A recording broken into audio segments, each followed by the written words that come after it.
Well, I think No Child Left Behind, as we called it in the last authorization, I think there's a consensus that it's broken. And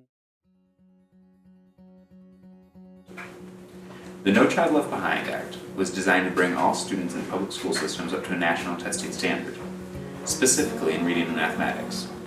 While the Act in 2007 led 78% of schools to meet the adequate yearly progress standards, meeting of these standards is not necessarily indicative of success. The implementation of these standards has had adverse consequences on the public schooling system. Teachers are required to raise their students to a national standard, No Child Left Behind. Teachers' curricula are rigid and do not teach beyond the test. A single, all-important test places immense stress on the teaching curriculum, pressing out all information not directly related to the test. Real-life applications of lessons are forgotten, and teaching method alternative to the memorization and practicing of the specific questions on the tests are deemed inferior or waste of time. well, right now, under No Child Left Behind, all of the assessments are based on one test on one day of the year. You know, there's nobody in business or athletics that is measured on a single day on a single measure. It takes multiple measures to know whether or not a student is learning and whether or not the system is delivering for those kids. So multiple measures is really essential. We are required to teach the TEKS, which are our standards, and we teach them, but then we also have to teach test-taking strategies, specifically STAR test-taking strategies. So we're not supposed to teach to the test, but we kind of have to so that the students perform well on it. The necessity of teaching this all-encompassing curriculum to students also draws attention away from students who learn differently from the common student, consuming more time on the teacher's part to make sure they pass the test. This is amplified in situations such as special education because 95% of each subgroup of students needs to pass the test in order for the school to receive a passing mark. As a result, knowledge applicable beyond the tests are not taught and many students are indeed left behind. They are held to the same standard as kids without disabilities, but the accommodations and modifications that we make for our students to help them be successful aren't always allowed on the state testing.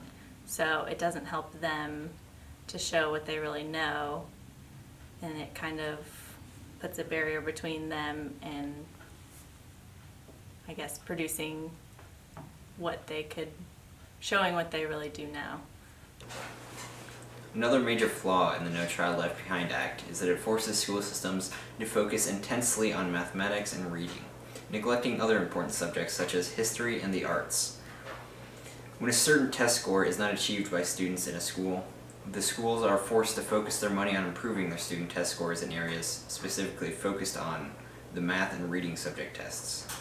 While this focus has led to an increased student understanding of math and reading in a majority of schools, funding has been drawn away from other subjects that are equally important, but not focused on by No Child Left Behind.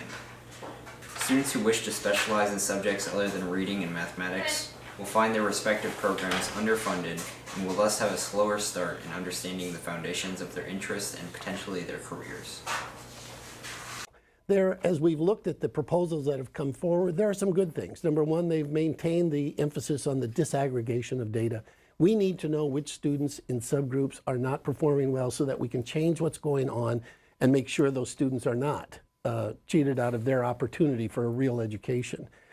In addition to that, they're talking about multiple measures, which is really important. We have to have ways of measuring not only multiple measures, but also for growth. Explain what multiple measures is. How could the No Child Left Behind Act and its related policies be changed to become more effective? Well, especially with testing, it would be more effective if students with disabilities and different needs were given the tools that they needed on testing to be successful. And as far as the other parts of No Child Left Behind, I think it's good to have highly qualified teachers. I know that's part of it. And really the biggest thing to me is the state testing and making it an even playing field for kids with disabilities. And so the reauthorization of the Elementary Secondary Education Act needs to have a major overhaul.